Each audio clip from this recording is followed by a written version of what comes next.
only is she selling out for money and power, which are right at the top, she's also playing this race card, but trying to do it on the sublime because the Haitian diaspora will welcome the immigrants with open arms, and I would like. He came off like a real slime ball. I gotta take a bath after this.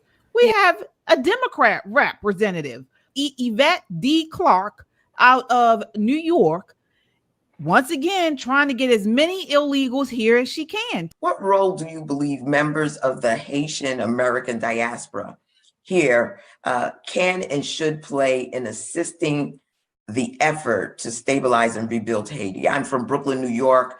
We have a diaspora that can absorb a significant number of these migrants. And when I hear colleagues talk about, the doors of the inn being closed, no room in the inn, I'm saying, I need more people in my district, but just for redistricting purposes. And those members could clearly fit here. Wow. Mm-hmm. So I want to get your thoughts on this, Nicole. So she was speaking, I believe, to the ambassador to Haiti. Mm-hmm. He's talking about all this crap going over in Haiti, and she's saying, bring these people, these Haitians here, and and you can bring them to her district in New York because they're redistricting, and I guess she believes that these people will vote for her. I think it's unconscionable politically and culturally. The temporary protected status of Haitians is going to expire, I think, by the end of the year, maybe February.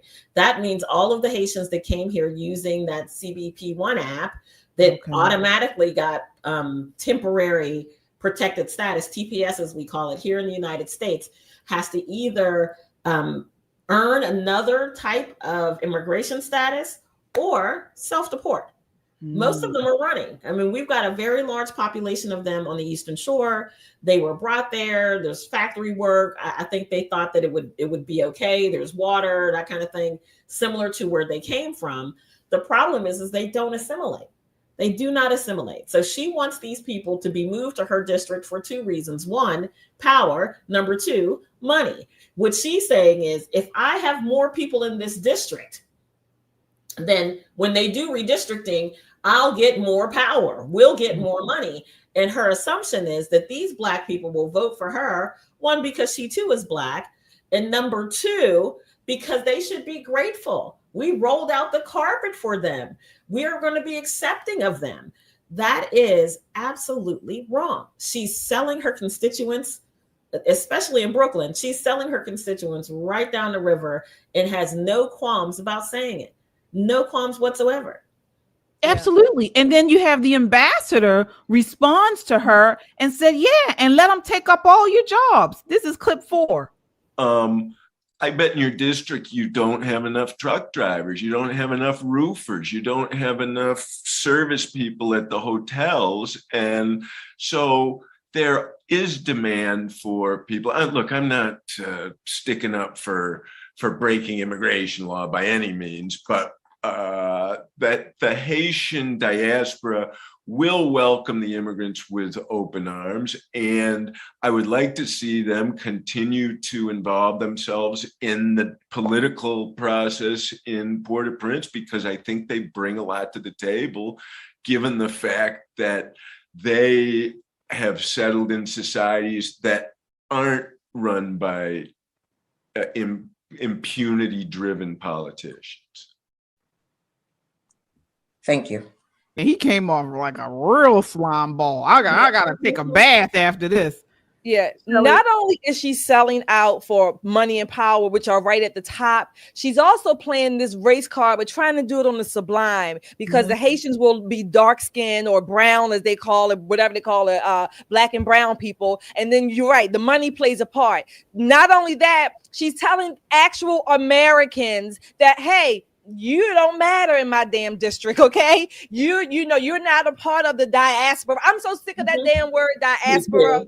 I mean, I'm sick of that. That's another overused word. Let Haitians stay in Haiti. At least if they're going to be here legally, stay your ass in Haiti. We don't need you in New York or anywhere else. And this woman, an American a politician, is actually doing the bidding to bring foreigners here on American soil so they can be counted, and she gets the money to keep her in office, and the Americans pay for it and get nothing for it. If your district was such a great place and you were using whatever funds you had for the benefit of the people there, then maybe you wouldn't need all these Haitians from the diaspora, whatever. Up your aspera. How about that? Yeah. Perfectly said.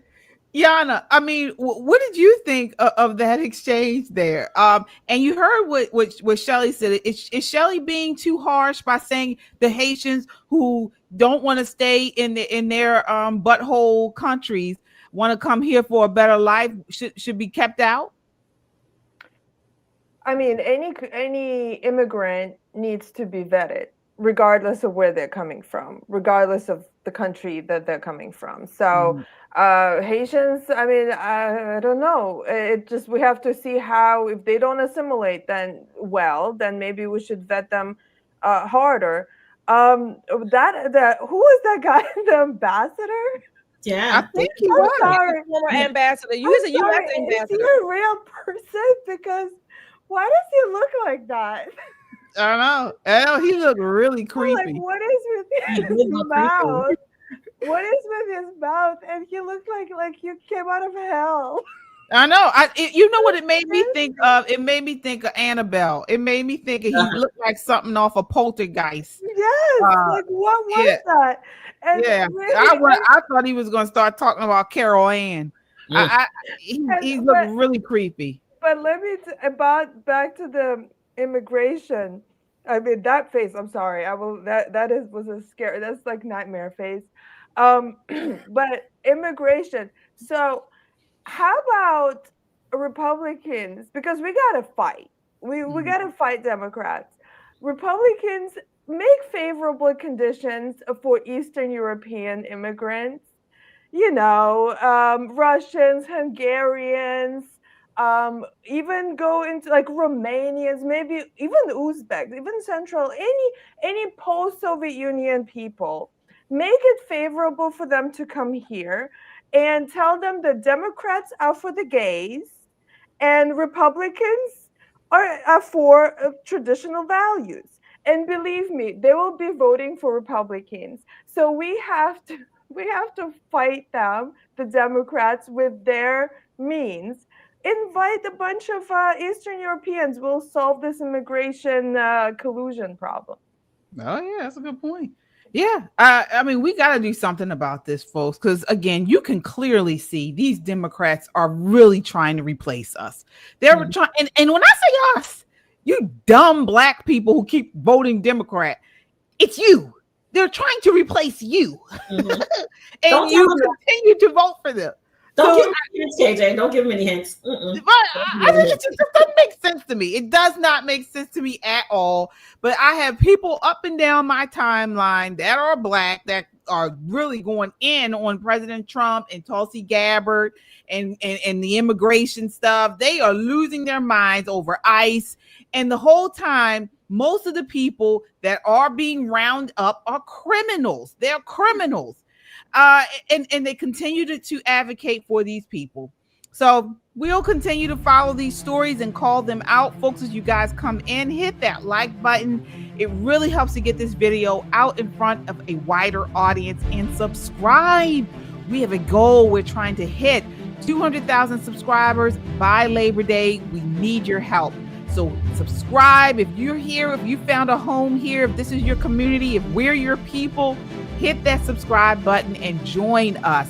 We are God-fearing, truth-seeking, America-loving people that value freedom. And we don't cut cards. We're going to tell it like it is. And as my mom used to say, put it where the goats can get it.